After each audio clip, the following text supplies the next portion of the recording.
question, quand je confesse mon péché au nom de quoi? Je confesse mon péché par rapport à quoi? Je confesse mon péché par rapport à une parole que Dieu m'a adressée pour la vie. Et tant que ce que je fais apporte la mort, je dis à Dieu de me libérer de cette mort. Donc, il y aurait eu entre le 3 et le 4 une autre étape qu'on dira plutôt la volonté de Dieu ou la loi. Donc, le Maroc a choisi de parler des confessions du péché. Après la confession du péché, il y a l'assurance du pardon. Là aussi, question de langage, je suis assuré du pardon par quoi? Parce que quelqu'un déclare que je suis pardonné, me dit que je suis pardonné. Donc, on aurait pu, dans l'actualisation, garder plutôt l'héritage au lieu de l'actualisation. Et si on gardait l'héritage, on aurait parlé d'une déclaration du pardon ou annonce du pardon. Me dit mon assurance du pardon, oui, mais on a choisi au Maroc en 2018 de parler de l'assurance du pardon. Je suis assuré de mon pardon. Après ça, il y a la confession de foi. Il y a plusieurs modèles de confession de foi, on en parlera la session prochaine. Mais la confession de foi, le Maroc a aussi choisi, pour éviter de tomber dans une forme de traditionnalisme peut-être, de parler d'une déclaration de foi et pas d'une confession de foi. Quoique, on a le choix dans nos cultes de dire une confession de foi ou de déclarer notre foi. Et la confession de foi, je prends l'exemple de Nicée-Constantinople. Il y a aujourd'hui dans nos églises au Maroc des personnes qui viennent des communautés qui sont antitrinitaires et qui ne croient pas en Dieu le Père, Fils et Saint-Esprit. Il y a des personnes dans nos communautés qui ne croient même pas que Jésus-Christ est Dieu. Et voilà. Et je crois, est-ce pour autant pour nous la raison de les exclure? Non. Ah, le pasteur Jean-Marie écrit quelque chose de très important, c'est que dans le temps de la confession de péché, on intègre le rappel à la volonté de Dieu. Ok, super. Donc il y a dans ce temps de confession du péché la volonté de Dieu, donc ce n'est pas oublié. Hein, donc il est là dans la confession du péché, c'est volonté de Dieu et confession du péché. Donc, je reviens à la confession de foi. Je disais qu'il y a dans nos communautés, merci Pasteur Jean-Marie, il y a dans nos communautés des personnes qui sont anti-trinitaires. Il y a des personnes qui ne disent pas le Notre Père. Je dis libre à eux. Par contre, quand on est dans une église, on n'est pas dans un marché couvert ou dans un fourre-tout. Non, on est dans une église qui a son identité, qui assume cette identité. Et je crois que quand on fait le choix d'aller prier quelque part, on n'y va pas pour pouvoir imposer notre particularité, mais aussi pour accepter la réalité de cette communauté. Accepter que c'est une église qui, dans son héritage, s'inscrit dans la tradition de l'église universelle, donc dit la confession de Nicée-Constantinople. C'est une église qui, dans son héritage, s'inscrit dans l'intercession universelle, donc dit le Notre Père. Et il n'est pas à un liturge ou à un pasteur qui se sent mal en disant le Notre Père ou la confession de Nicée-Constantinople, de dire, puisque moi je me sens mal en le disant, je ne le mettrai pas dans mon culte. Ce n'est pas son culte, c'est le culte de la communauté invitée et accueillie par Dieu.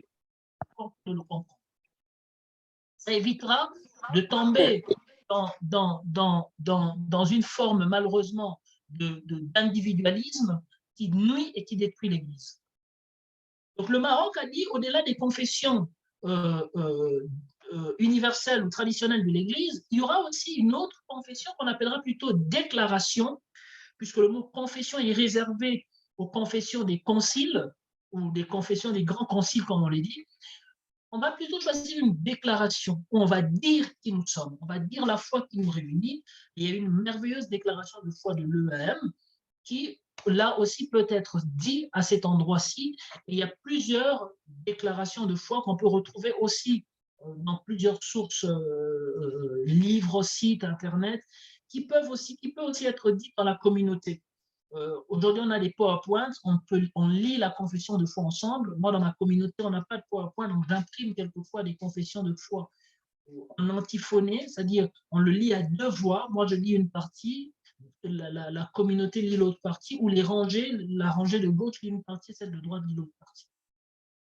Donc voilà, là, cette confession de foi, cette déclaration de foi va dire notre ancrage dans l'héritage que nous avions reçu et l'articulation dans notre présente, notre réalité d'ici et maintenant. Après, un septième point, un autre temps dans nos cultes du Maroc, dans cet ancrage, cette richesse entre héritage et nouveauté, ce serait dans la prédication. Dans la prédication, tout ce qui va tourner autour de la parole. Il y a l'écoute de la parole. Là, il y a une liberté aux officiants et aux prédicateurs de choisir le texte qui leur parle le plus. Ce qui est un choix aussi, hein, qui est un bon choix d'ailleurs. Après, moi, avec beaucoup de recul aujourd'hui, je me dis, le danger quand on choisit un texte pour sa prédication, c'est d'instrumentaliser le texte. Et aussi, finalement, de rester dans des textes que nous connaissons, que nous maîtrisons. Et, et malheureusement, de ne pas sortir de notre zone de confort et de dire ou de faire dire à ces textes la même chose. Peut-être en utilisant d'autres mots, mais on dit toujours la même chose. Par contre, en suivant un plan de lecture, ce qui se fait ici, l'avantage, c'est que sur 3 années, on parcourt toute la Bible, on lit toute la Bible. Et donc, on lit aussi des textes qui nous déstabilisent. Le dimanche passé, le texte qu'on a lu à l'occasion du 2e dimanche de l'Avent, c'était Cantique de Cantique, chapitre 2, le verset 8 à 10. Il faut le faire, hein, pour un culte ordinaire. Et en préparant le culte, lundi, quand j'ai commencé à préparer ma prédication, je n'avais rien à dire. On peut dire tout ce qu'on veut par rapport à ce texte, c'est un texte de mariage, mais pour un culte ordinaire, c'est pas évident. Par contre, en essayant de creuser le texte, en étudiant en profondeur le texte, les mots, je me rends compte qu'un fil conducteur jaillissait jour après jour, et la question de l'attente a jailli, et le texte de la prédication a été construit comme ça, entre amour et entre tendresse et désir, l'attente de celui qui vient et celui qui est déjà là, et la prédication s'est faite. Donc, en ayant un plan de lecture, nous encourageons nos pasteurs, nos prédicateurs laïcs, nous encourageons nos liturges à pouvoir étudier et travailler le texte biblique et expurger ce texte, non pas de tout son sens, puisque le texte me dépassera toujours, mais du sens qu'il a pour moi aujourd'hui, ici et maintenant. Donc, je disais pour le Maroc, il y a la lecture biblique du jour, qui est choisie par le liturge ou le prédicateur. Et puis, il y a la prière d'illumination, qui peut être une prière spontanée, très souvent spontanée, faite par le liturge ou le prédicateur ou par une tierce personne. Là aussi, c'est des innovations, c'est de la nouveauté. Et enfin, il y a la prédication, le temps de la prédication. Après la prédication, il y a les offrandes. Là, pendant nos offrandes, il y a la chorale qui chante. Là aussi, c'est une actualisation de l'héritage que nous avions reçu. On va actualiser une tradition parce qu'il faut savoir que dans les églises réformées françaises, dont l'EM est héritière, les chorales existaient mais n'étaient pas indispensables. Donc, parce que la communauté chantait ensemble. Et avec l'arrivée des étudiants subsahariens dans les années 80, va commencer comment je peux dire, émanation des groupes, des chorales. Aujourd'hui, on ne parle même plus des chorales, on parle des groupes musicaux. Donc, on va toujours actualiser quelque chose. Après, il y a la prière de l'offrande, pour l'offrande. Ensuite, prière d'intercession, je n'ai rien à dire, là, on est vraiment dans l'héritage et le Notre Père. Je m'arrête un peu là parce que ce n'est pas forcément automatique dans chaque communauté de finir nos cultes ou nos temps d'intercession par le Notre Père. Or, dans la tradition chrétienne protestante, finir par le Notre Père, c'est dire ensemble, finalement, je ne sais pas prier, mais le Saint-Esprit intercède pour moi. Et par le Saint-Esprit, le Seigneur, je fais mien la prière que le Seigneur nous a adressée, nous a laissée. Et nous disons ensemble le Notre Père. En disant le Notre Père, je m'inscris en même temps avec d'autres frères qui s'identifient au même Père que le mien. Je m'associe aux frères qui soient orthodoxes, luthériens, méthodistes, catholiques, évangéliques, pentecôtistes, charismatiques, non pas parce qu'ils ont une dénomination chrétienne, non, mais parce qu'ils sont tous sauvés par la foi en Jésus-Christ. Je m'identifie à d'autres en disant le Notre Père. Je m'identifie à une église qui m'a précédé, mais en même temps, je donne la possibilité à l'église qui viendra après moi de s'identifier à moi.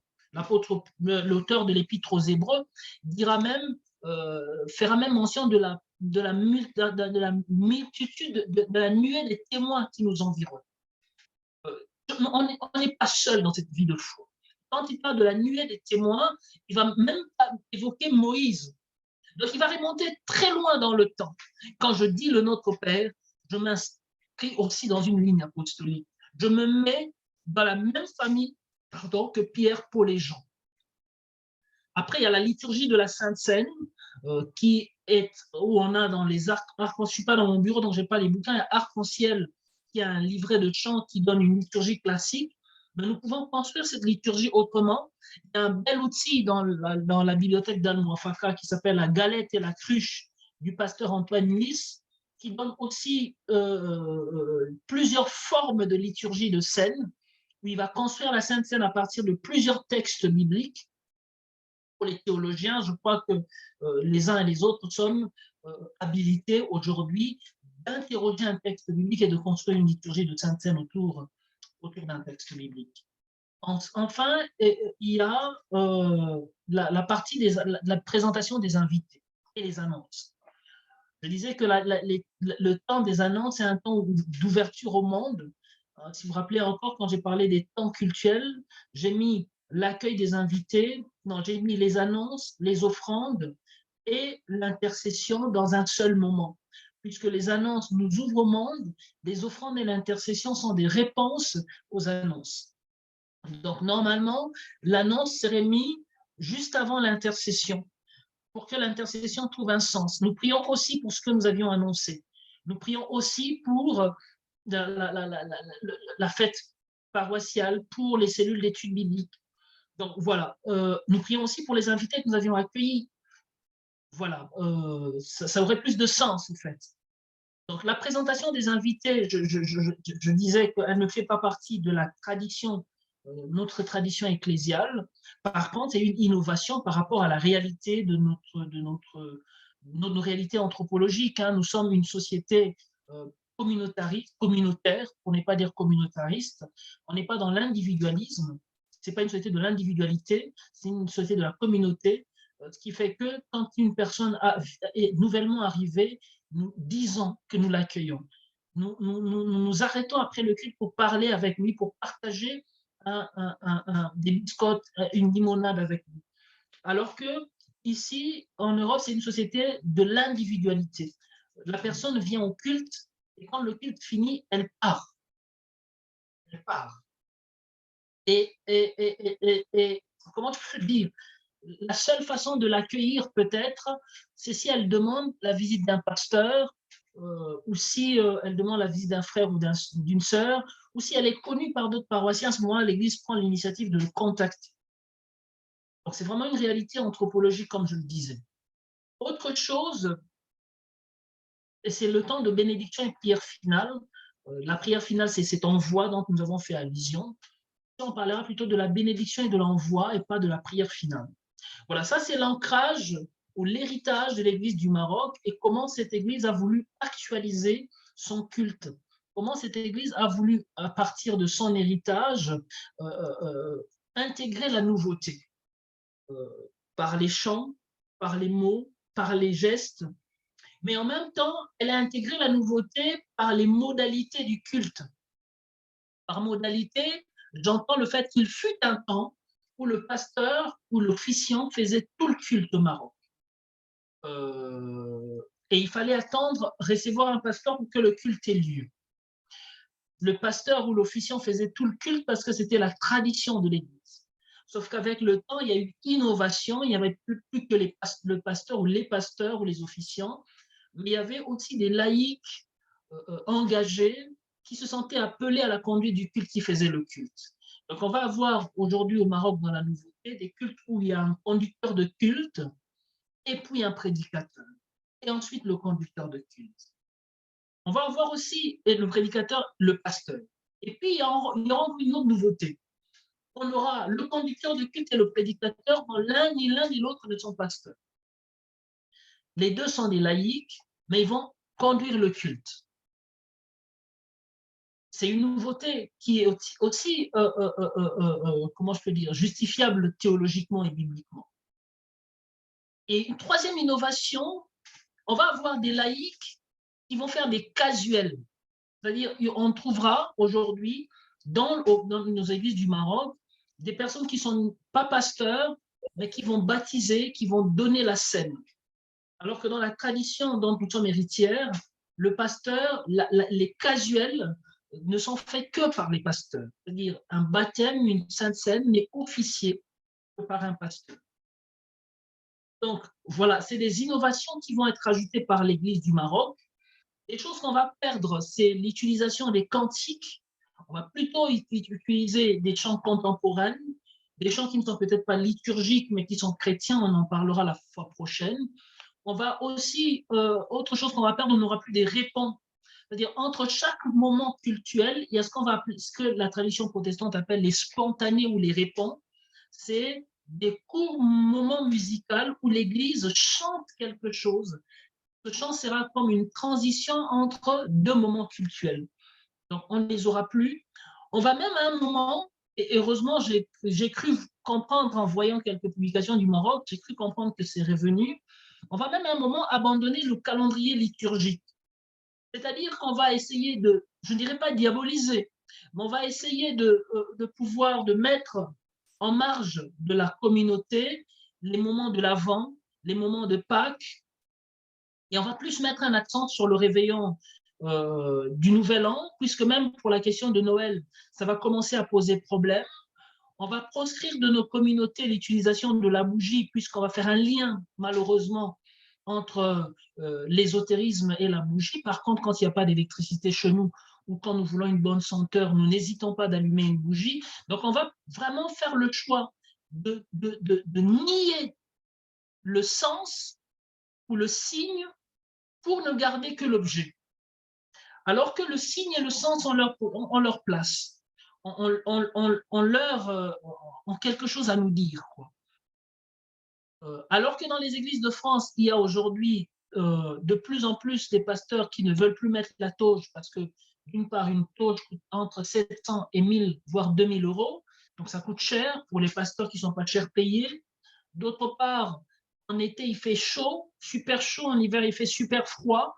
Et donc, il faut deux toges, une toge été ou hiver. Troisièmement, c'est une toge. La toge est un habit académique, ce n'est pas un habit liturgique. Les pasteurs, plusieurs pasteurs choisissent d'abandonner la toge. On aura au Maroc un retour vers la toge pour une raison qui est légitime. C'est la nécessité aussi là de dire qu'il y a un corps pastoral. Nécessité qui n'est pas ici en France, hein, parce que les pasteurs existaient depuis, voilà. C'est-à-dire qu'on a un corps pastoral de l'église protestante. Ici, l'église protestante d'Alsace et de Lorraine, on compte presque 250 pasteurs. Donc, que tu mettes la toge ou pas, on sait qui est pasteur, on sait qui ne l'est pas. Autre chose aussi, il n'y aura pas forcément nécessité d'une formation pour nos prédicateurs laïcs. Non, on ne va pas mettre un accent sur ça, on va en parler, mais on ne mettra pas un accent sur ça, puisque nous laisserons plus de place à la spontanéité, dit-on, ou soit à l'inspiration, pourrait-on encore ajouter. Alors que je crois que la foi, c'est la conciliation entre la raison et le cœur, entre l'intellect et la spiritualité. Donc, ici, il est dans l'église où je suis en France, qui est dans un autre contexte que celui du Maroc, ne peut prendre parole en église pour la prédication que les pasteurs ou les prédicateurs laïcs. Sauf que pour être prédicateur laïque, il faut faire 2 années d'école biblique ou de fac de théologie. Ne peuvent conduire le culte que les pasteurs ou les prédicateurs laïcs ou les officiants formés pour ça. Ça permet d'éviter des dérives, quoi. Donc voilà, je crois qu'aujourd'hui, l'Église du Maroc, à ce jour, a su trouver l'équilibre, la tension entre ce qui se vit, dans la communauté, dans les églises du Maroc, dans l'EM, les communautés de l'EM, et ce qui se vivait dans ces mêmes communautés dont nous avons hérité. Je vais évoquer une dernière chose et je m'arrêterai là parce qu'il est déjà 21h50. Il y a aussi un autre choix qu'on a pu faire, c'est de ne plus utiliser l'orgue. À un moment, j'en avais parlé un peu, hein, parce que ce n'était plus à l'ordre, c'était plus dans la ligne du temps, quoi. Et maintenant, il y a aussi un autre courant où on va de plus en plus enlever le lutrin en bois, c'est-à-dire la table où on va faire la prédication. On va enlever celui qui est en bois, on va plutôt mettre des lutrins en plexiglas. C'est aussi un choix qui va dire l'identité d'une église. Ce n'est pas un choix anodin, ce n'est pas qu'une question de beauté, c'est aussi une question identitaire. On ne va plus prêcher dans la chair comme c'était avant. Il y a encore Casa qui garde une chair, mais on va choisir de prêcher dans le lutrin. Là aussi, c'est un choix que l'Église du Maroc a fait, un choix qui est pleinement assumé. Donc, voilà, globalement, on peut en citer plusieurs exemples, mais moi, je l'évoque dans mon exposé, dans ce cours, pour que vous compreniez, pour que nous comprenions ensemble que les choix que nous faisons, banals puissent-ils paraître, ne sont pas si banals que ça. C'est des choix qui disent quelque chose de notre identité ou pas, puisque ça peut être des choix qui disent quelque chose à l'autre par rapport à notre identité, alors que nous ne sommes pas ce que l'autre pense de nous. Donc, c'est vraiment des choses qu'il faut prendre au sérieux et construire nos cultes pour que ces cultes soient réellement le reflet de l'identité de l'EEAM comme étant une église. Voilà, ce serait dommage si l'EM, tout l'EM était comme la paroisse de Fès ou de Meknès ou de Tanger ou d'Agadir, ce serait bien dommage. Chaque paroisse, chaque ville a sa particularité, mais ce serait dommage si aussi chaque paroisse et chaque ville faisait un peu comme bon lui semblait ou comme la coloration de son pasteur ou de son conseil presbytéral, en sachant que quoi qu'il dure dans le temps, 15 ans en moyenne pour un mandat global, je crois que c'est 6 ans renouvelables 2 fois, je pense, on dirait 5 ans renouvelables 3 fois, peu importe. Quoi qu'il dure, à un moment, un concept littéral change, les pasteurs sont mutés, et donner une coloration ecclésiale par rapport à l'image de son conseil et de son pasteur, c'est vraiment bâtir, comme pour utiliser un terme du Christ, bâtir sur le sable, pas sur le roc.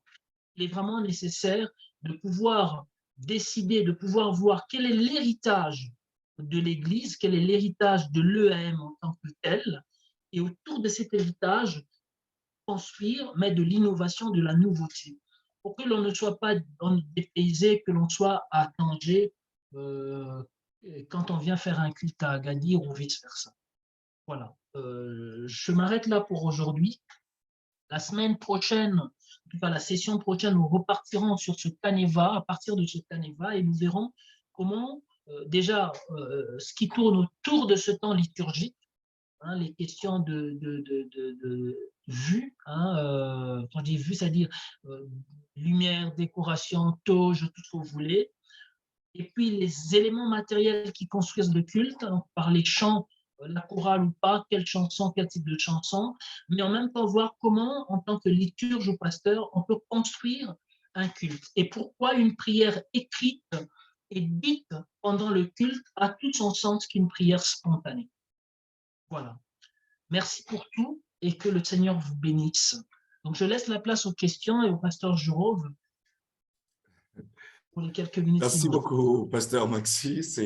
C'est incroyable. C'était riche en explications et je pense que nous avons, pour que personne, nous avons trouvé nos réponses. Mais c'était riche, enfin, c'est vraiment riche et puis clair. Je vais peut-être laisser la place à quelques questions qui ont été posées. J'en ai seulement eu, enfin dans le chat, j'en ai une. Et puis, je pense que vous avez d'autres questions dans le chat qui sont plus ou moins posées en public. Alors, la question que j'ai en inbox est celle-ci. Pasteur Maxi, quelle différence y a-t-il entre un chant chrétien dit liturgique et un chant non liturgique? Voilà, et c'est tout, je pense. C'est une question par anticipation. Est-ce qu'on va évoquer la session prochaine? J'ai peur de répondre à cette question et de griller mes cartes. Donc, ce qu'on va faire, D'accord. à celui ou celle qui a posé la question, je vous invite à être là la fois prochaine parce que je répondrai à la question. C'est une très bonne question Et souvent, nous répondons à cette question de façon très rapide et très banale. Concrètement, ce que je peux dire sans répondre à la question, c'est que toute chanson chrétienne n'est pas liturgique. Très bien. Mais toute chanson liturgique devrait être chrétienne. Et j'ajouterai même un nota bene. Ce n'est pas parce qu'on a cité Jésus ou le Saint-Esprit dans une chanson qu'elle est par définition chrétienne. Donc voilà. C'est juste une parenthèse, je ferme la parenthèse. Donc je vous invite à la prochaine séance et on en parlera. Il y a une autre question qui vient de tomber dans le chat, mais toujours Oui. inbox. Merci, Pasteur Maxime, c'est intéressant ça. Euh, alors, la personne dit, je suis peut-être venu en retard et je n'ai pas été connecté. Ouais, très bonne suspension. Alors, la question est celle-ci. Pourquoi une prière écrite que spontanée? Pourquoi une prière écrite? Plutôt que spontanée. Pourquoi faire une prière écrite alors qu'on pouvait faire une prière spontanée, hein? C'est l'esprit de la question. Parce qu'on prend le temps d'y réfléchir. Parce qu'on prend le temps d'y réfléchir, c'est tout. Il faut éviter quelquefois, je disais, la personne qui conduit le culte n'est pas un ange. Il faut qu'on évite de tomber dans une forme de spiritisme qui voudrait que ne soit authentique que ce qui est spontané. Vous savez, dans une prière spontanée, toute prière est inspirée par le Christ. Moi, c'est ma définition à moi. Enfin, je dis, la Bible dit que ce n'est que poussé par l'Esprit qu'on peut dire que Jésus-Christ est Seigneur. Et je mets autant de sérieux quand je prie seul dans ma chambre et que je fais une prière spontanée, puisque je prie pour moi, par moi, dans un instant où je suis seul dans ma chambre. Quand je prie avec ma famille, la façon dont je prie aussi, elle est tout autre que quand je prie pour moi-même. Quand je prie pour et avec la communauté, les enjeux de ma prière sont tout autres. À ce moment-là, je peux faire une prière spontanée. Mais je dois comprendre aussi que tout le monde n'est pas forcément libre dans la spontanéité. Certaines personnes peuvent facilement prendre la parole en public et prier dans la spontanéité. D'autres vont faire le choix d'écrire leurs prières et de lire leurs prières. Vous savez, quand on lit les psaumes en français, on ne se rend pas compte des nuances, hein, ou les proverbes d'ailleurs. Et pourtant, quelquefois, le psalmiste fait le choix d'écrire ces psaumes avec un sens poétique profond, un sens grammatical profond, alphabétique profond. Et les psaumes alphabétiques, par exemple, où le psalmiste prend les 22 lettres de l'alphabet, 22 ou 21 de l'alphabet hébraïque, et chaque lettre va correspondre à un début de prière. Ce n'est pas pour autant que sa prière n'est pas inspirée. D'ailleurs, sa prière est d'autant plus inspirée parce que cette personne va prendre le temps d'y réfléchir, mettre l'intelligence que Dieu lui a donnée comme don et l'Esprit Saint qui vient habiter cette prière. C'est que souvent, j'ai eu à travailler avec mes paroissiens le psaume 23. Je disais à mes paroissiens, dans le psaume 23, le psaume n'est constitué du verset 1 et 6. Le reste n'est que commentaire. Le Seigneur est mon berger, je ne manquerai de rien. J'habiterai dans la maison du Seigneur chaque jour jusqu'à la fin des temps. Point. Tout ce qui est au milieu n'est que commentaire. C'est-à-dire, si on enlève le milieu, le psaume a toujours son sens. Mais si on enlève la parenthèse, le psaume perd son sens. Parce que le psalmiste a pris le temps d'y réfléchir. Et ce n'est pas parce que je lis une prière que cette prière n'est pas inspirée. Au fait, chers frères et sœurs, chers amis, je crois qu'on doit accepter un moment de sortir de la tyrannie du temps dira-t-on, de ce que les autres vont penser de nous. Quand je conduis un temps de prière, je suis l'interlocuteur de Dieu pour la communauté. Et celui à qui je rends les comptes, c'est celui qui m'a mandaté pour vivre ce temps cultuel. C'est Dieu d'une part, mais aussi le conseil presbytéral ou le conseil des anciens, pour utiliser le mot dans son sens littéral. Donc, ce que les autres vont penser importe peu. Les liturges doivent avoir le courage. Un culte, tu ne le prépares pas le samedi à 15h pour vivre ce culte-là dimanche à 9h. Si tu veux préparer sérieusement ton culte, ce temps est insuffisant. Parce que je prends un temps spirituel, un temps intellectuel pour préparer mon culte. Et je dois avoir le courage, si je ne sais pas spontanément prendre parole, je dois avoir le courage de rédiger ma prière. d'écrire ma prière. Si ça vous paraît un peu bizarre que d'être là en train de prier et d'écrire sa prière, mettez votre dictaphone. On a aujourd'hui nos téléphones. Tu mets ton microphone, comment on appelle ça, dictaphone ou mégaphone, je ne sais pas. Voilà, bref, l'enregistreur, vous priez et après, vous réécrivez ce que vous avez pu enregistrer. Ça vous permet aussi de prendre du recul, intégrer d'autres éléments dans votre prière, finalement. Voilà, je crois que la notion de la spontanéité ou pas, pour moi, c'est une notion seconde. Ce qui importe, c'est que ma prière dise réellement ce que je ressens, ce que je vis, ce que la communauté vit, ce que la communauté traverse pendant que nous vivons notre culte. Donc, voilà. Je ne sais pas, Pasteur Giraud, si tu as d'autres questions dans le chat, parce qu'il y en a une autre aussi ici dans Non, non, la... vous pouvez répondre aux questions que vous avez. Autre question qui est... autre question qui a été posée, donc bonsoir Pasteur, merci pour votre exposé. Vous avez souligné 13 points essentiels d'un culte. Vous avez parlé du fait de tenir compte du contexte dans lequel on se trouve, où nous sommes appelés à conduire le culte. Ma question est celle-ci. Pour une personne qui se trouve dans un contexte où le temps du culte est 1h30, y a-t-il des éléments enlevés par rapport au temps imparti? Sinon, que faire dans ça? Je vais vous partager ma propre histoire. Et puis une anecdote. Je commence par l'anecdote. Quand j'étais encore pasteur à Meknes, on a reçu un pasteur ivoirien. J'ai rien contre les Ivoiriens, hein. En tout cas, mes amis ivoiriens ne m'en tenaient pas rigueur. On a reçu un pasteur ivoirien et voilà, il est venu pendant un temps avec nous. Je crois qu'il était l'oncle d'un paroissien et j'ai parlé avec lui. Et sincèrement, je me suis dit, c'est un pasteur qui vient d'ailleurs. Ce serait une richesse de lui donner un temps pour nous partager, en tout cas, son héritage, sa bénédiction, la prédication. Et je lui ai dit, le culte durait 1h30. Donc, il y a eu le temps de modération. Les anciens de Meknes s'en rappellent encore. Il y a eu le temps de modération, 20-30 minutes à peu près. Le pasteur a pris la parole et il a parlé pendant 1h, 1h20. Donc, le temps de culte était fini. Lui, il était en train de parler. Au bout d'1 heure, il dit, c'était mon introduction, maintenant je vais commencer la prédication. Donc, j'ai pris mon courage à 2 mains. Et je lui ai envoyé une note. Et j'ai dit qu'il n'avait plus que 5 minutes pour conclure. L'introduction va nous servir de conclusion. Donc voilà. Comment faire pour tenir un culte d'1 heure, 1h30, alors qu'on a beaucoup de choses à dire? J'avais un professeur, on a eu le même professeur avec le pasteur Giraud, qui nous disait que ce que vous pouvez dire en 3 heures, vous pouvez aussi le dire en 1 heure, sans forcément courir à la montre. Ici, en France, nos cultes durent entre 45 minutes et 1 heure.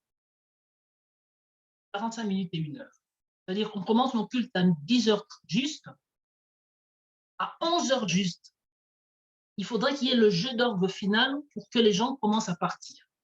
Tout compte fait. On est dans une société où, à 11h30, il faut que chacun soit chez lui pour préparer le repas de midi. Donc, quand tu débordes, pour les gens qui se maîtrisent, ils vont rester encore en te donnant le bénéfice du doute en disant c'est juste aujourd'hui qu'il a débordé. Mais si c'est récurrent, les gens se lèvent et partent. Sauf qu'on vient d'une culture où on connaît quand le culte commence, mais on ne connaît jamais quand ça finit. Surtout quand on nous dit que le Saint-Esprit nous a poussé aujourd'hui, on est allé un peu jusqu'à... Voilà. Je crois que le Saint-Esprit peut nous conduire à un moment où on n'a pas vu le temps passer, tant mieux. Mais il y a dans nos communautés des personnes qui avaient vraiment comment je peux dire, des programmes très, comment je peux dire, il y a un mot, l'adjectif ne vient pas.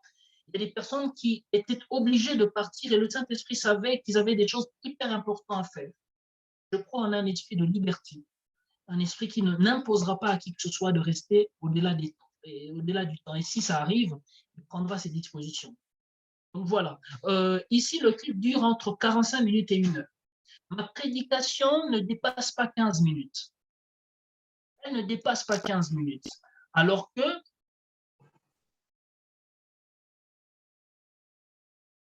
un instant, Jigley, parce que est-ce qu'on peut poser la question en prenant la parole pour éviter d'écrire les messages très longs. Oui, oui, dès que je finis, tu peux poser ta question. Donc, alors que le culte dure 1 heure, ma prédication, c'est 15 minutes. Donc, on a un temps avant la prédication d'une demi-heure à peu près, il y a la prédication, et un temps après la prédication de 10-15 minutes à peu près. Est-ce que je peux dire, et j'ai pu travailler mes prédications, j'ai 3 pages écrites Word, je prépare mes prédications, j'apprends mes prédications, je n'aime pas avoir le regard figé sur la feuille. Donc, ce que je fais quand je prépare ma prédication, je l'apprends pour que quand je serai dans mon culte, je parle à la communauté sans avoir le regard figé dans mes papiers. Et ça ne m'empêche pas d'avoir des prédications, et Dieu merci, qui soient encore pertinentes.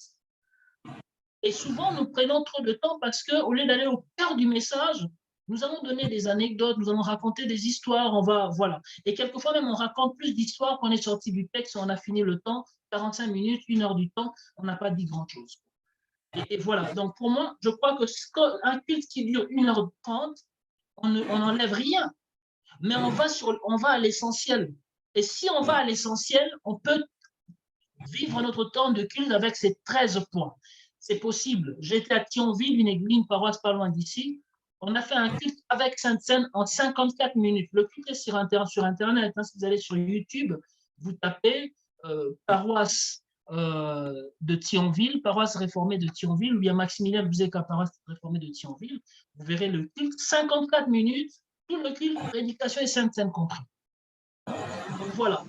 Je crois que c'est important. Et quand on envoie les méditations matinales ou quand on envoie des courtes méditations, c'est 6 minutes de méditation. Et si tu peux dire l'essentiel en 6 minutes, je crois que c'est extraordinaire. Ça évitera de passer 1 heure du temps. Et souvent, ce qui nous prend du temps aussi, c'est que quand on chante, on va répéter le même couplet 6 fois.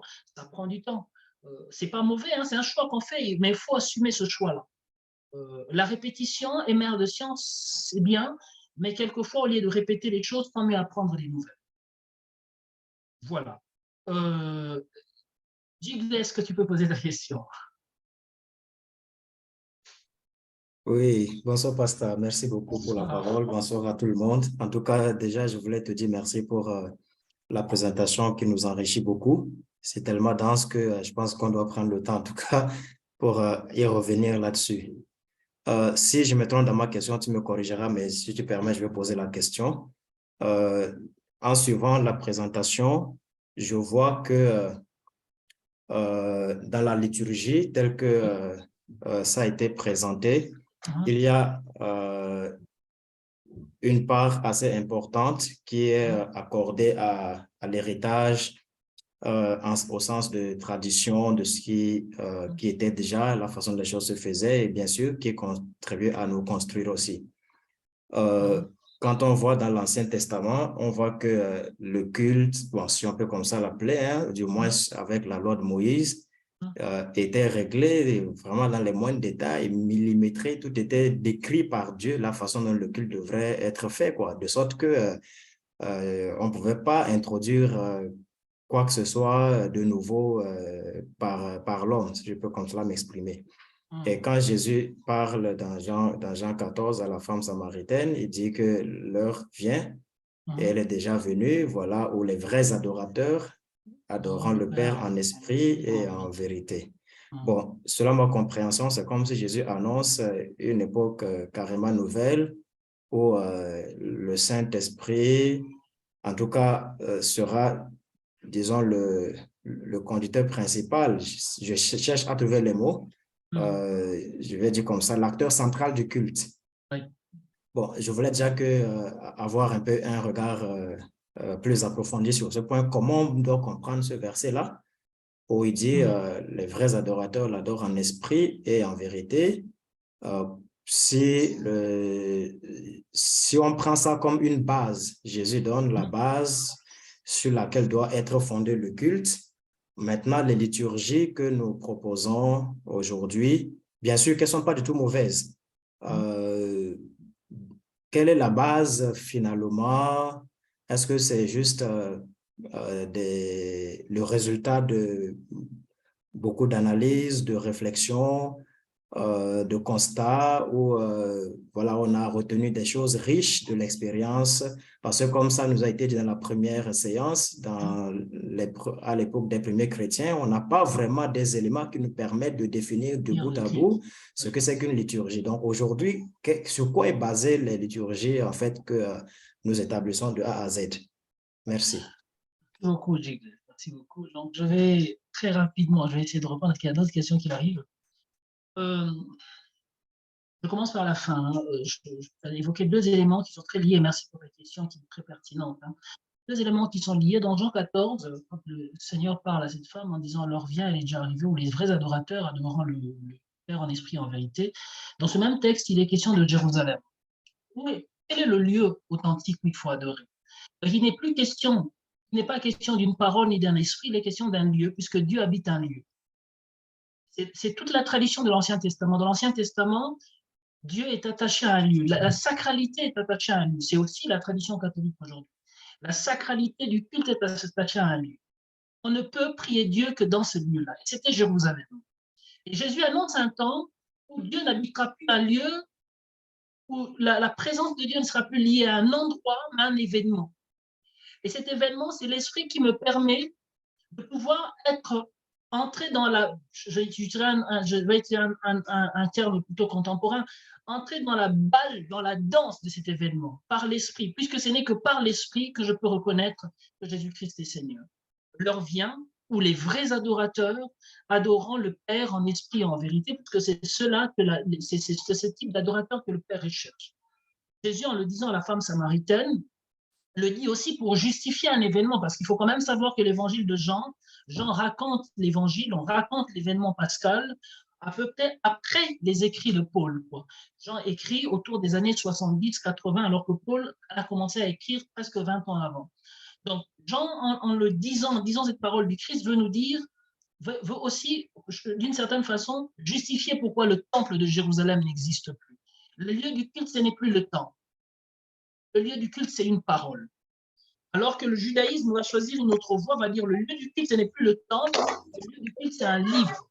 Et ils vont devenir, j'en ai parlé l'autre fois, ce serait la religion du livre où le rabbin sera un obsédé textuel. Voilà. Donc, du coup, la liturgie, je l'ai dit aussi, hein, entre héritage et innovation, ce qui fait le protestantisme, c'est que le cœur de la liturgie, c'est la parole. Et je l'ai dit, la liturgie, c'est d'abord un événement. Ce qui fait le cœur de nos temps liturgiques, c'est que c'est le Christ qui est la médiation. Or, Christ, c'est la parole incarnée. Donc, il y a aussi cet élan de la nouvelle adoration en esprit et en vérité.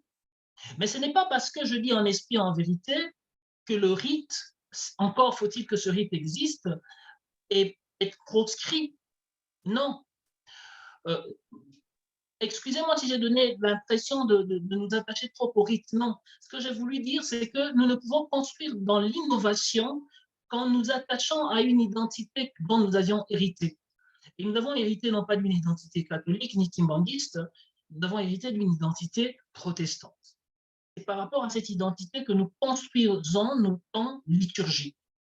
Les vrais adorateurs adorant en esprit et en vérité n'est pas à comprendre dans un sens de la spontanéité, c'est-à-dire que c'est le Saint-Esprit qui guide nos cultes.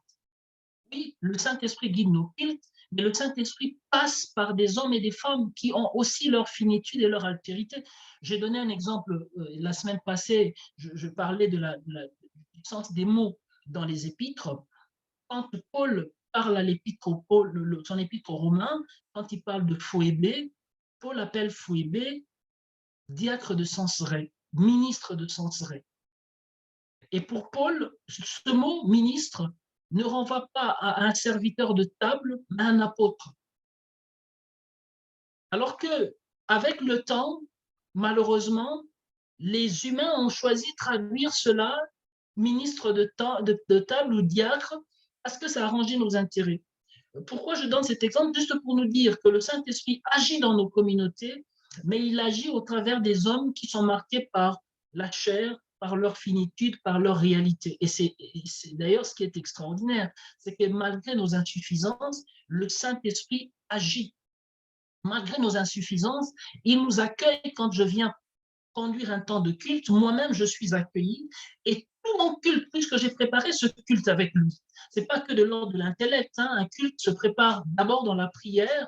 J'ai préparé ce culte avec lui dans la méditation. J'ai lu le texte biblique avec lui. Je lui ai demandé de m'inspirer, de faire en sorte que ce texte que je lis chaque jour et que je comprends peut-être même aveuglement, que je puisse le comprendre autrement.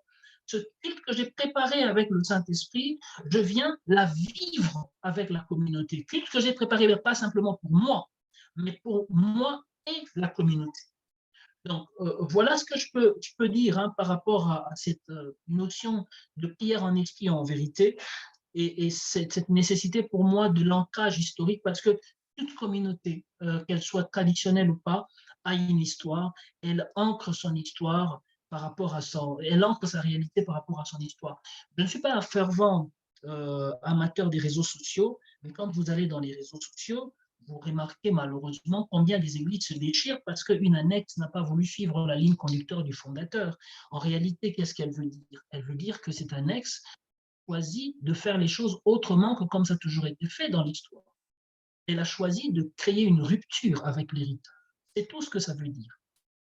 Si dans certaines traditions comme catholique romaine, on va choisir que l'héritage, puisque c'est une religion du rite, le protestantisme va choisir l'articulation entre l'héritage et la nouveauté, puisque c'est une religion de la parole. Or, la définition de la parole, ou le propre de la parole, c'est qu'elle incarne d'abord. Je parle ici d'une parole, pas simplement ce que, c'est pas que le logos que je déclare, mais le réma aussi qui est l'événement ou l'avènement et l'événement de la parole. La parole, elle s'incarne.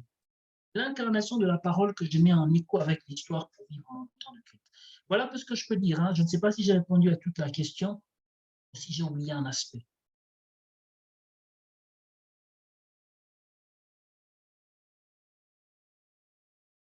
Ciblé. Oui, merci, Pasteur. J'étais en train d'écrire, je disais qu'en tout cas, la réponse est encore très riche. Bon, merci beaucoup. Merci. Ça m'a plus enrichi, en fait, en écoutant la réponse. Et de rien. Je vais finir par une dernière question, hein. Il est 22h17. Pas évident et c'est vrai que c'est riche. Je vous aime beaucoup, j'aimerais bien rester, mais on doit nous arrêter. Donc, je vais finir par une dernière question.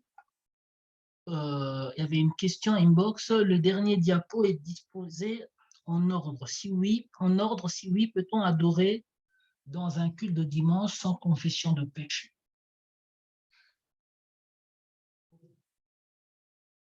J'ai envie de commencer par le commencement en disant qu'est-ce qu'on appelle adoration. Est-ce que nous adorons parce que nous sommes purs ou parce que nous nous reconnaissons pécheurs? Moi, j'adore Dieu parce que je me reconnais pécheur. Je n'adore pas parce que je suis. Et donc, je crois qu'on peut adorer avant la confession de péché. Par mon adoration, j'ose dire à Dieu qui il est pour moi. Au fait, puisque l'apôtre Paul dit à Timothée que quand bien même nous sommes infidèles, Dieu reste fidèle, que je sois infidèle ou pas, lui, pour moi, reste un Dieu fidèle. Que je sois pécheur ou pas, du reste, qui parmi nous n'est pas pécheur? Le prophète Ésaïe dira que même nos vêtements les plus blancs paraissent souillés au devant de Dieu. Quel que soit mon état, j'adore Dieu puisque pour moi, il reste intangible. Pour moi, il reste fidèle, inchangeable. Je confesse mon péché parce que je reconnais que malgré le fait que Dieu reste inchangeable et fidèle, malgré le fait que Dieu reste Dieu devant ma face, moi, je varie. Moi, je suis pécheur. Et je confesse mes péchés. La Bible ne dit-elle pas que celui qui dit qu'il n'a pas commis le péché fait de Dieu un menteur, puisque tous nous avons péché? Il faudrait vraiment comprendre que la grâce de Dieu nous précède, qui que nous soyons.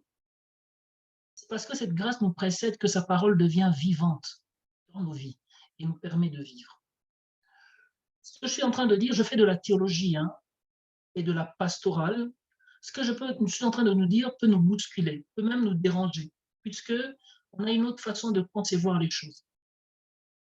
Et pourtant, c'est le cœur de ce que nous confessons. C'est le cœur de ce que nous disons.